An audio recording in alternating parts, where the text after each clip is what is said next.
Hi guys, this is Avi and welcome back again to my channel guys. So to this video guys ay meron akong i-share sa inyo about doon sa isang subscriber ko na nagme-message sa akin na sabi madali daw yung pera sa Europe. Madaling kitain daw ang pera sa Europe. So well guys, bago ko sagutin yan yung pasensya na hindi ako nakakapag-vlog dun sa mga about sa katanungan nyo about sa Malta kasi hindi ako masyadong na sa aking YouTube channel kasi talaga yung schedule ko. So medyo busy also. By the way guys, dun sa nag-comment sa akin o nag-message sa akin na kung talaga bang madaling kumita ng pera sa Europe. Well guys, kung talagang masipag ka, talagang kikita ka. Unlike dun sa mga ibang bansa na yung ibang sahod is parang medyo mababa kasi galing din naman ako doon. So dito po sa Europe talagang kung sa masipag ka talaga is madaling kumita dito ng pera. So yun nga ang kaanuhan lang kasi malaki din ang bawas doon sa sahod mo. So kagaya ng bahay, tax, transportation. So, kung mapapansin nyo dun sa ibang vlog ko is na i-discuss ko na yon yung about dyan sa So, ito na naman po yung So, dito naman talaga sa Europe, kung talagang masipag ka, is kikita ka talaga ng So, yun nga, diba? Sabi, kung gusto mong kumita ng malaki, gusto mong sumahod ng malaki, pagpapaguran mo talaga. So, paghihirapan mo talaga yung sahod na kikitain mo. Kagaya po sa amin sa trabaho ko is nasa online gaming. Hindi po madali ang buhay casino. Hindi po madali ang trabaho sa casino. Hindi madali ang trabaho as a online game presenter. So, napakahirap po. Kasi, unang-una napakahigpit ng trabaho. Yung mga doon, yung mga procedure, yung mga promotion about sa sugal is hindi po madali ang ganon. Although sabi ko nga na maganda ang sahod sa masipag at tsaka kailangan talaga pagpapaguran mo talaga. Kung gusto mong kumita ng malaki, pagpapaguran mo, pagpupuyatan mo as in talagang kasi hindi madali ang trabaho sa Europe. Yes, madaling kumita ng pera sa Europe pero hindi madali ang trabaho dito. So yun nga, yung iba kasi parang kino-compare doon sa pinanggalingan nilang bansa na ganun-ganun. Kaya marami ang nahihikayat papunta dito magtrabaho. Yung gumagastos ng malaki.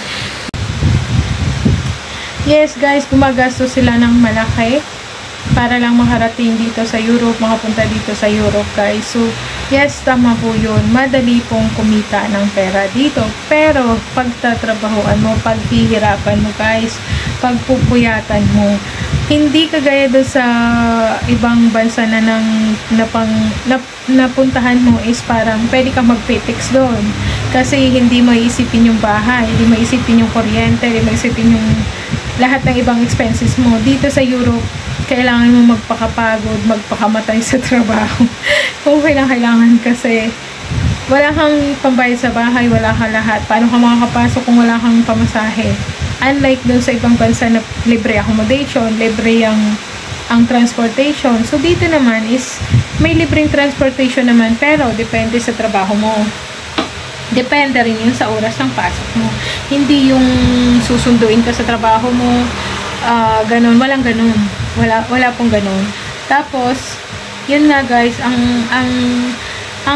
kung gusto mo talagang humita, gusto mong kumita ng malaki, ng doble sa inaasahan mo at kailangan mong paghirapan.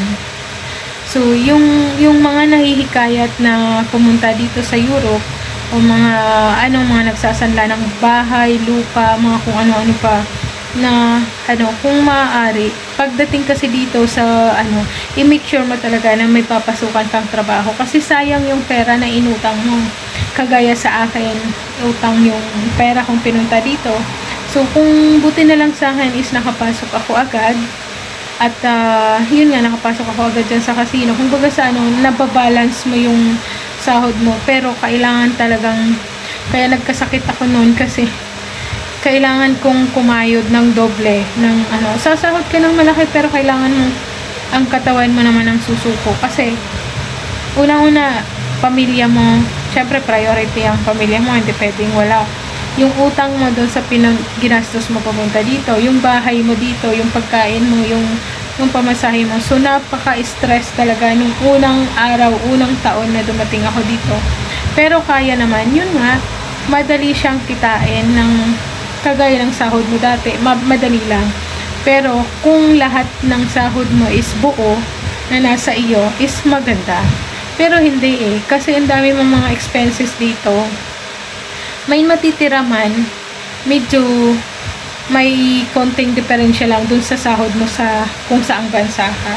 So, yun nga guys, hindi ang trabaho ng Europe is hindi pang petics lang.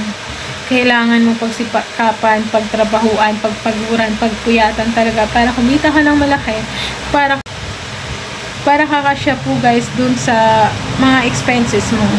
So, ang mahirap po ang buhay Europe. Kung maging ano lang tayo, maging ano sa buhay.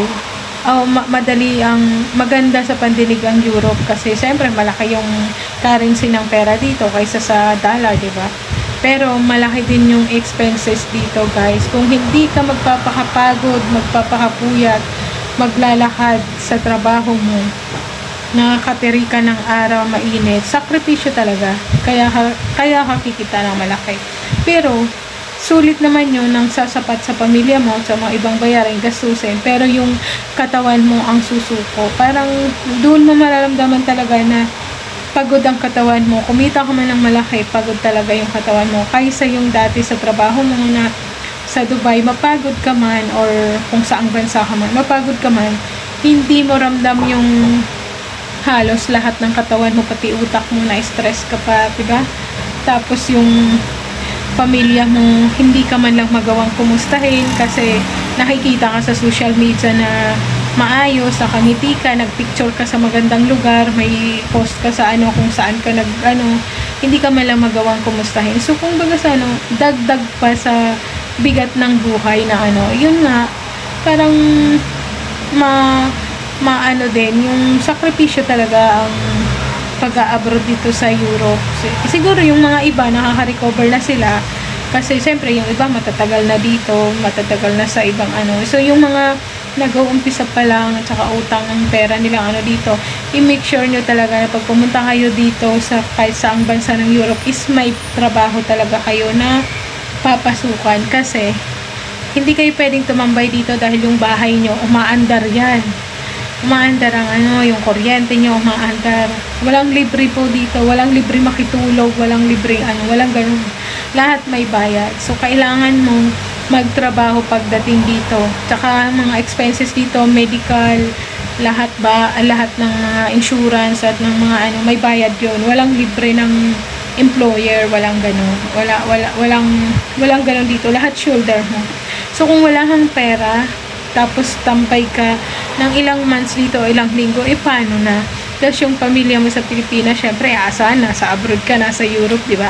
So, mataas yung expectation nila na may pera ka. So, hindi nila alam na gaano kahirap ang abroad na nasa Europe. Ang iniisip lang kasi nila, nasa Europe yan, maganda trabaho yan, mataas ang value ng pera nila, ganun. Pero hindi nila alam kung gaano ang sinasabi, kung gaano ka nagsasakripisyo dito nang hindi nila, di ba parang ang hirap, nandun yung bigat ng trabaho, nandun yung bigat ng trabaho, bigat ng sitwasyon ng ito'y kwento ko lang sa aking naranasan nung nandito ako.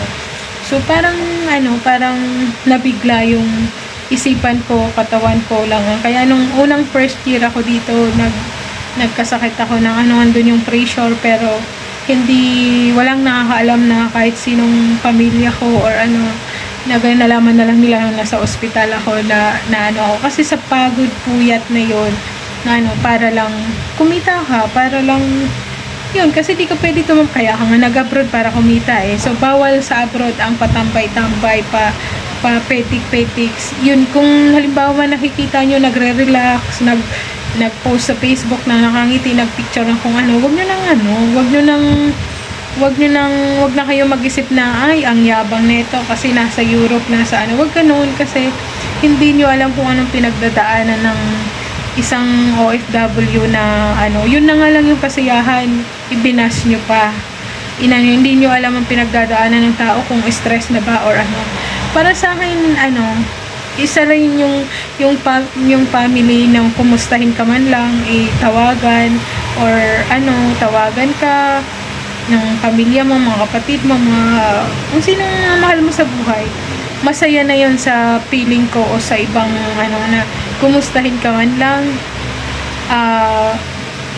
makita man lang nila na masaya ka sa ano, 'di ba? Kasi sa buhay natin, kanya-kanya tayo ng pinagdadaanan ng pagsubok. Hindi natin alam ang pinagdadaanan ng isang tao, tapos nakita mo lang na nasa abroad nagpost ng maayos, nakangiti siya or ano, ibinas mo pa, inano mo pa, nilait na ay ang yabang na niya, gano'n. Malaking impact yun para sa isipan, para sa ano, kasi mababasa mo yun parang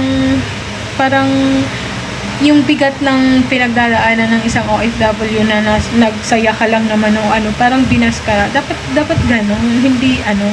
Kasi dito po sa Europe, ang pinaka-di-off lang dito, yun nga, saglitan lang, kinabukasan may trabaho. Kasi oras ang binabayaran po dito, hindi araw.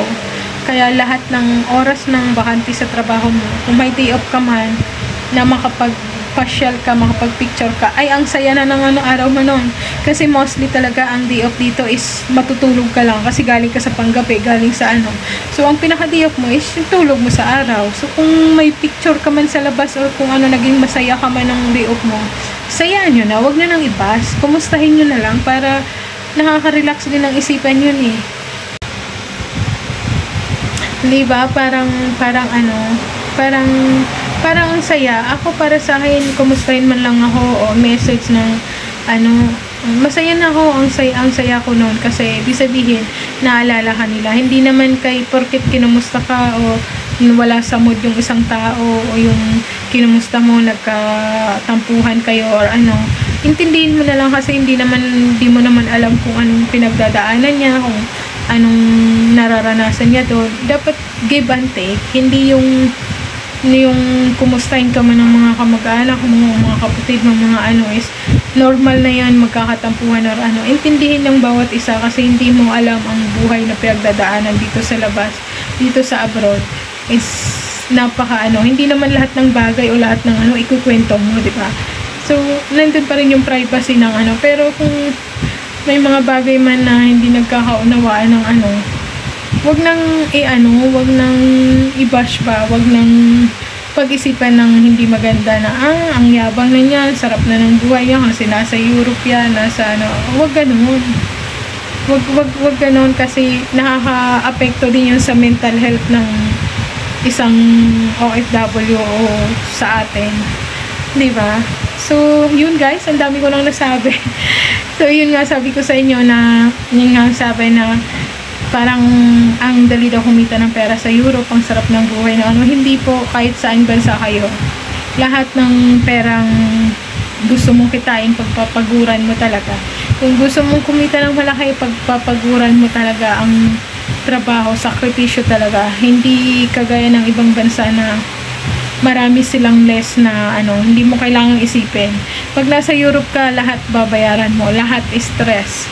So, kailangan mo maging balanse ang trabaho, tsaka yung buhay mo, tsaka ano.